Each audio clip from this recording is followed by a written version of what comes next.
we passed out your manuals. If you want to, you can turn. We're already up to page 1. Okay? If anybody needs a pen. Rex over here brought up a real good point a while ago. He said one of the things that he noticed that we did during that is we started thinking outside the box. And Rex, I appreciate you pointing that out because that is true. That's one of the things that we want to talk about, our ability to do that. And if we can bring this flip chart wherever it needs to be to do this. How many of you would agree that most of us think in a certain way of thinking that we call thinking inside the box? Would you agree that that is reality? Yes or no? Yes. Yes. Okay. How many of you would like to learn to think outside, think a different way than what you think when you come in here this morning? Yes or no? Yes. Okay, so I want to show you something. The dilemma is that truly we do think in boxes. So if you can imagine me standing in a box, we do think inside of a box.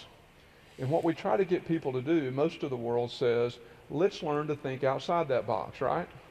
Would you agree that's what most of the world says to do? Let me ask you a question. When we get outside this box and things get a little uncomfortable, what do we normally do?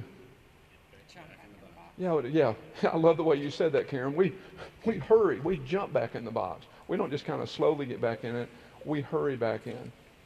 Right? So what we want to do today is we want to think about, before the day's over, can we even remove that terminology? That no longer would we even use the term outside the box anymore, because we know that even when we get outside the box and it gets a little uncomfortable, we get back in. What if we could change our terminology to something different, where we actually started using the term beyond the box?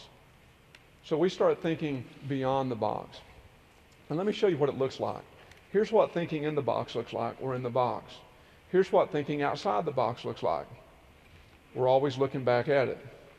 We're always thinking, is that more comfortable or is this more comfortable? Well, when we think beyond the box, we're not looking at the box anymore.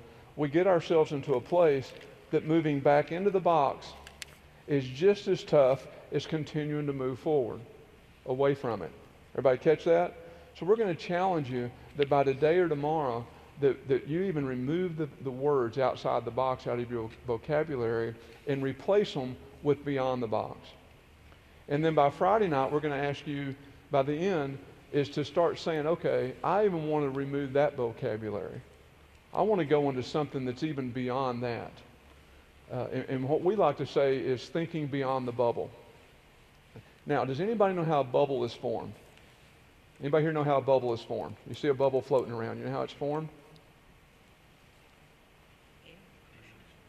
What's that? The exertion of air? Yeah, it's by the pressure, okay?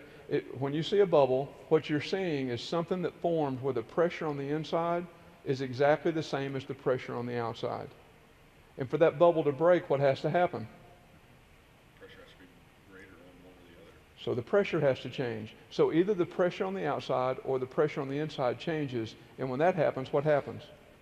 The bubble bursts. Now that bubble disappears. So that way of thinking is now gone.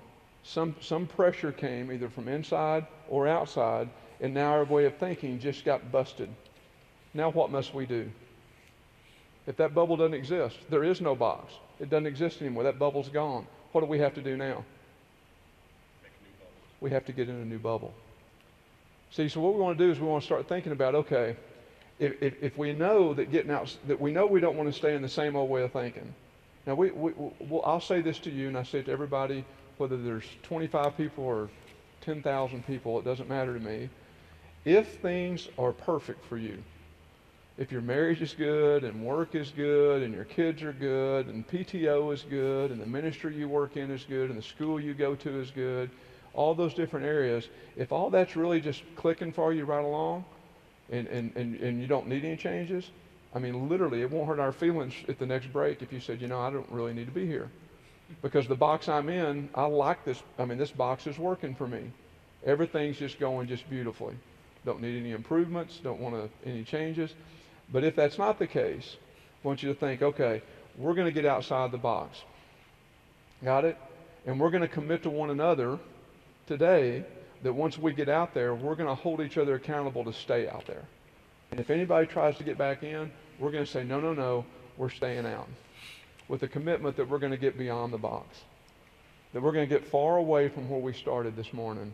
And our commitment is to get beyond the box and then over here and start thinking about bubbles. Start thinking about, okay, if I get in this new bubble, because this new bubble is really, I'm telling you, it's a way, way better place. However, when you get in that one, things come that burst that one too. Everybody hear what I just said? Even though it's way better, things come that still burst it. But when they do, if you're really operating here, when it comes and when it bursts, you're like, yeah. You know why? Because that means I get a new one. That means there's something better on the other side of that.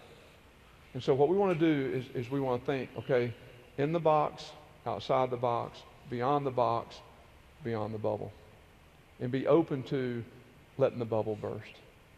Because it is a really, really fun lifestyle to be looking for the bubble to burst. To be looking for that next thing that's better. Now, all along the way, there are some things that were in the box, right? Mark, there's some things that were in the box that were really, really good. And we want to take those with us, don't we? So we want to lift those things out of that and take them with us. And when we get here, we want to lift those out and take them with us. We just want to leave the box behind with all the stuff that's not so good. Fair enough? Anybody want to go on that journey? Yes or no? Okay, that's the journey we want to go on. Questions, comments, feedback? Denise drew it up here for you. In the box, outside the box, you get uncomfortable. Then you'll notice she went over and got beyond it. She goes, no, I'm not going to get close to that box because I know what it's like to go back in it. Everybody see that? So there's your picture. All right, questions, comments, feedback?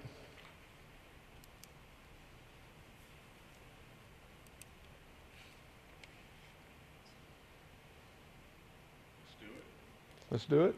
Okay.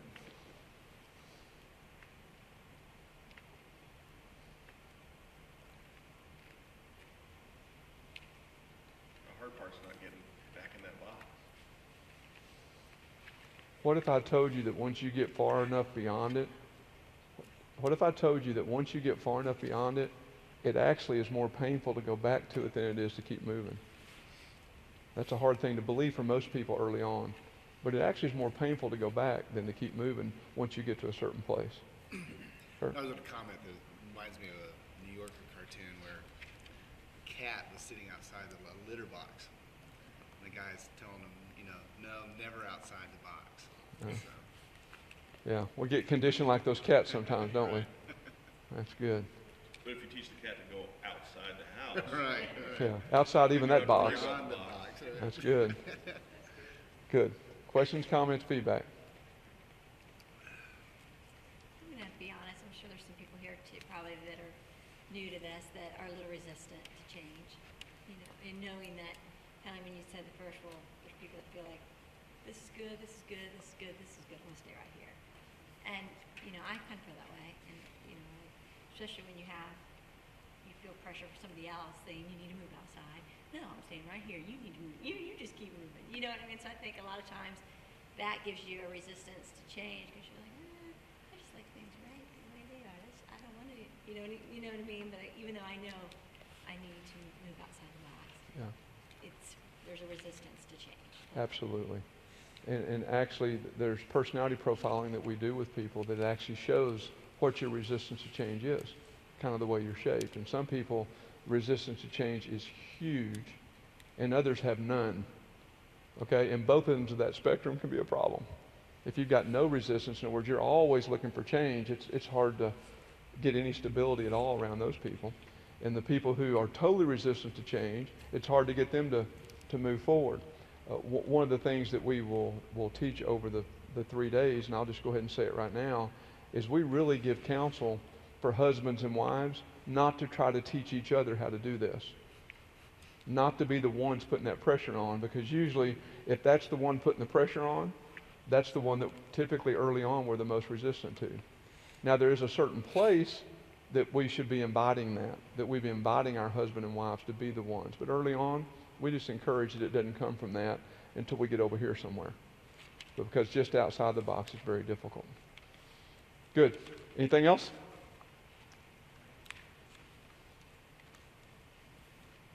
Now, one of the leadership skills that we've tried to model so far this morning, that someone's already come up and noticed, What do you think it is? Encouraging others to state their opinions and participate. Encouraging others to give their opinions and participate. Very good. Good. What else? Y'all might want to write that down because that really is one of the things that goes into the leadership cake. Good. What else?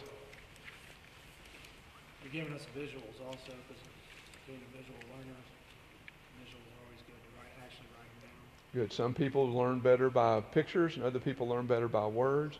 Some people learn better by writing it down, and we're trying to give you all of those different ways of learning at the same time. Very good. What else?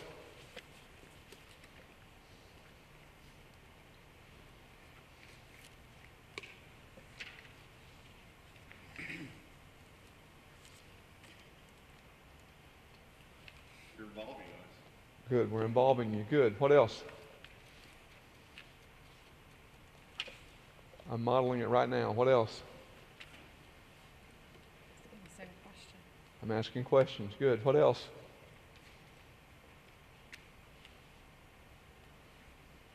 You're okay with silence.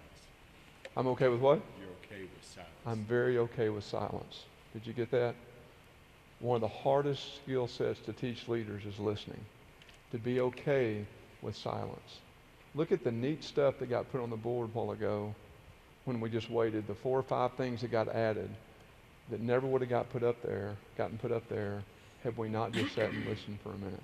Because see, different people process different ways. Some people think very quickly, and it's easy just to respond out of their thoughts. Others get a little more time to process.